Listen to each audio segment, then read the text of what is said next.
अपना प्रमाद भूले।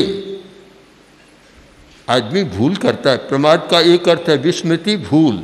मनुष्य बहुत भूल करता है, सच्चाइयों को झुठलाता है। जब जब सच्चाई को झुठलाता है तब समस्या पैदा हो जाती है। आदमी इतना भ्रांत रहता है कि हमेशा सच्चाई को झुठलाने की बात करता है।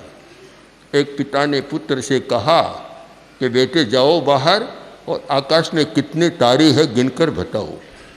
बाहर गया, वापस आया, बोला पिताजी अभी तो अंधेरा है, कल दिन में मैं आपको गिनकर बताता हूँ। अब सच्चाई को कैसे झुठलाता है आदमी कि तारों को दिन में गिनकर बताऊंगा, क्यों सूर्य के प्रकाश में दिखाई देंगे, अभी तो अंधेरे में दिखाई नहीं देते। आदमी सच्चाई को बहुत झुठलाता है, भ्रांति पैदा करता है, भ्रांति। और जो तर्कशास्त्र या दर्शन शास्त्र में है संशय विपर्य अनध्यक्षाय, ये विपर्य बहुत पैदा करता है। कुछ है कुछ मान लेता है, और इसी विपर्य पर सभी दर्शनों में बहुत लंबी चर्चा हुई है कि भ्रांति कैसे पैदा होती है और किस प्रकार भ्रांति के कारण मनुष्य यथार्थ को अपलाप कर और अयथार्थ को स्वीकार कर लेता है।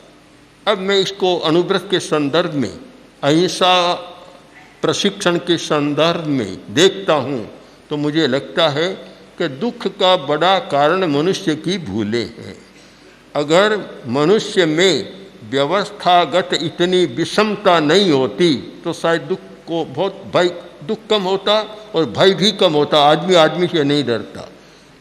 कि गरीब आदमी की शांति कहाँ है कि रोटी कैसे मिले, इसमें उलझी हुई।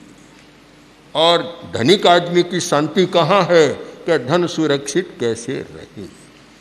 जब समाज में ये स्थिति होती है कि एक आदमी की स्थिति तो यह है कि रोटी कैसे मिले और एक आदमी की स्थिति यह है कि धन कैसे सुरक्षित रहे और फिर भय न हो, ऐसा कभी हो नहीं सकता।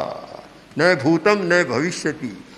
जब यह स्थिति समाज में रहती है, ये विषमता रहती है, तो भय तो आदमी पैदा अपनी भूल के कारण ही कर रहा है।